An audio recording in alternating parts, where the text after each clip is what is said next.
Shalom, jumpa lagi di Sudut Pandang Alkitab. Hari ini kita akan membahas bagaimana kita mengetahui kehendak Allah.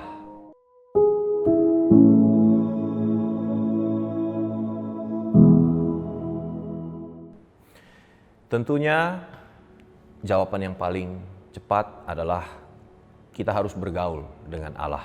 Ya. Sepanjang sejarah manusia, dari sejak Adam sampai dengan hari ini, tidak banyak manusia yang bergaul dengan Allah. Tetapi kita bisa lihat dari Alkitab, misalnya di Kejadian 5 ayat 24. Ya. Di situ ada seorang pribadi yang bernama Henokh.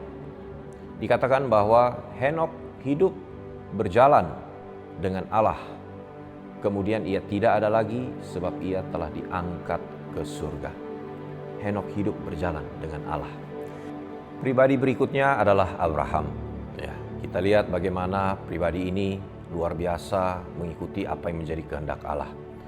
Ketika Allah menyuruh dia untuk keluar dari kota kelahiran dia, Ur Kasdim, Abraham tidak segan-segan.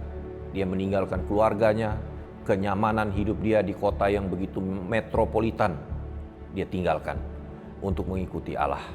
Bahkan ketika di ujian yang paling berat di dalam kehidupan dia, ketika Allah menantang dia untuk mempersembahkan anak satu-satunya, anak yang dijanjikan oleh Allah, Ishak, untuk dikorbankan, Abraham pun tidak segan-segan untuk taat kepada Allah.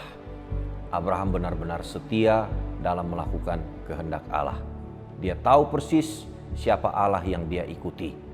Demikian juga kita fast forward lagi, Daud. Ya. Daud adalah seorang yang berkenan di hadapan Allah. Mungkin orang berkata, tetapi Daud berdosa. Ya, jangan lupa dia bertobat dengan sungguh-sungguh. Di Kisah Para Rasul bab 13 ayat 36, di situ dikatakan, sebab Daud melakukan kehendak Allah pada zamannya. Lalu ia mangkat dan dibaringkan di samping nenek moyangnya. Daud melakukan kehendak Allah di zamannya. Hari ini, apakah kita mengerti kehendak Allah di dalam kehidupan kita? Seharusnya setiap daripada kita bisa presisi untuk tahu apa yang menjadi kehendak Allah. Bagi yang single, kita mesti bertanya kepada Allah, apakah saya harus menikah atau Allah memanggil saya untuk hidup sebagai single? Kalau Allah memanggil saya sebagai single, apakah saya harus menjadi seorang biarawan atau saya seorang single awam? Ya. Kalaupun saya harus menikah, maka maju lagi. Siapa yang harus saya nikahi? Ini juga adalah kehendak Allah yang harus kita perkarakan. Ya. Kalau saya bekerja, maka profesi apa yang harus saya ambil? Pekerjaan apa yang harus saya geluti dalam kehidupan saya? Apakah jangan-jangan saya dipanggil untuk menjadi full timer melayani pekerjaan Allah?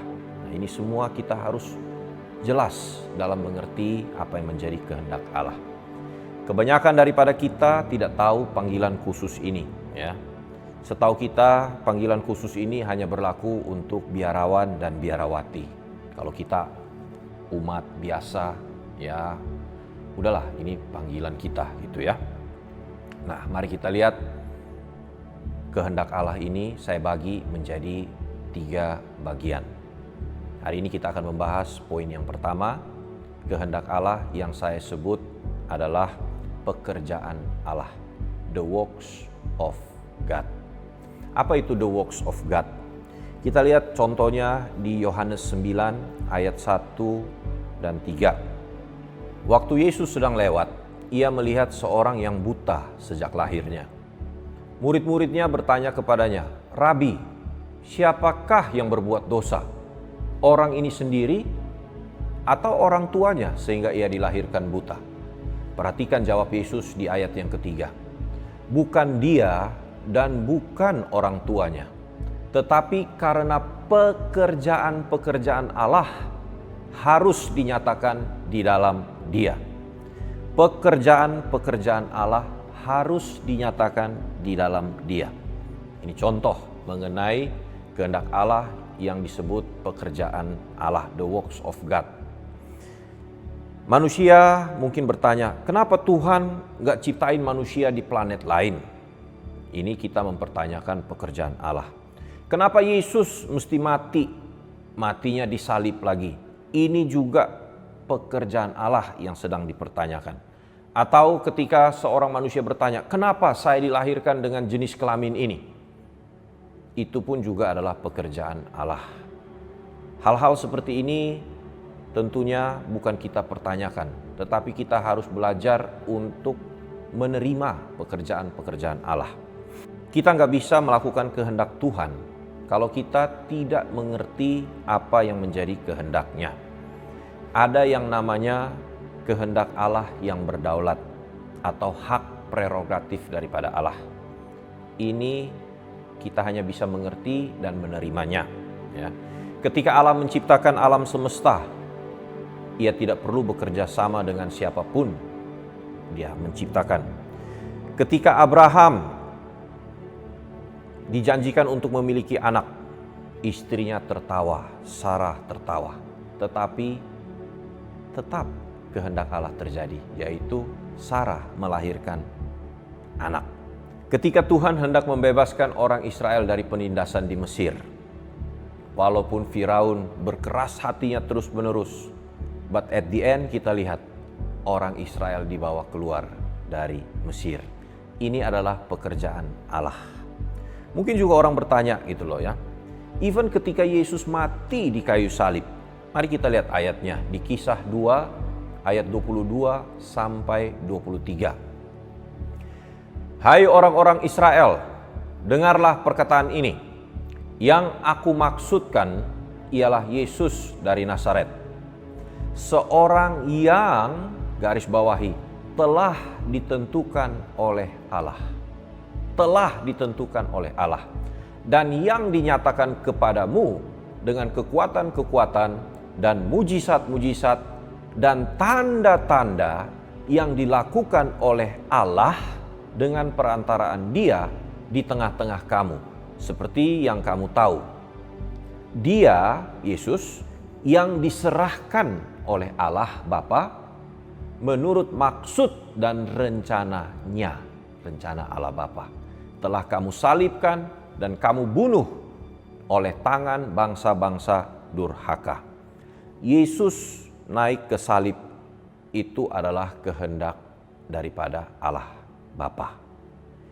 Bukan karena Yudas mengkhianati Dia, bukan karena orang Yahudi membenci Dia, tetapi karena kehendak daripada Allah Bapa.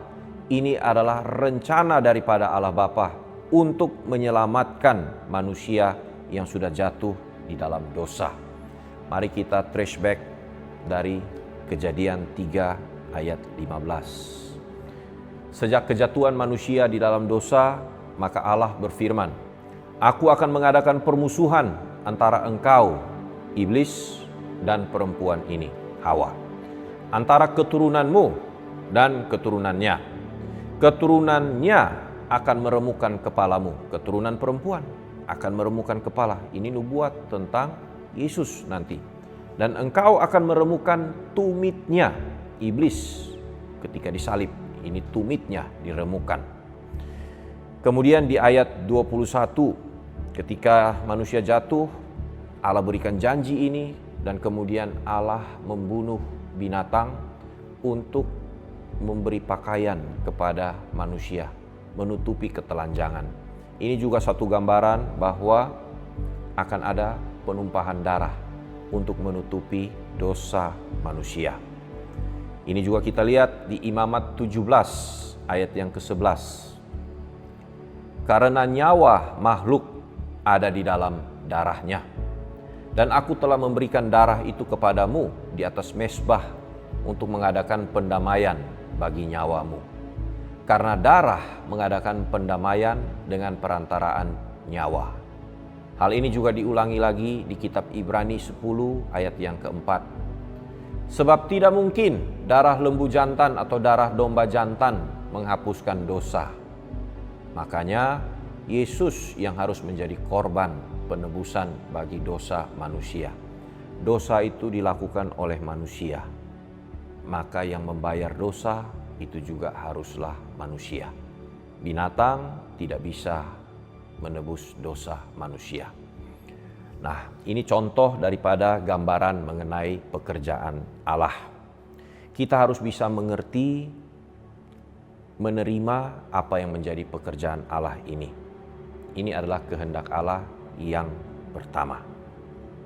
Bagaimana untuk kita bisa mengerti kehendak Allah yang pertama ini?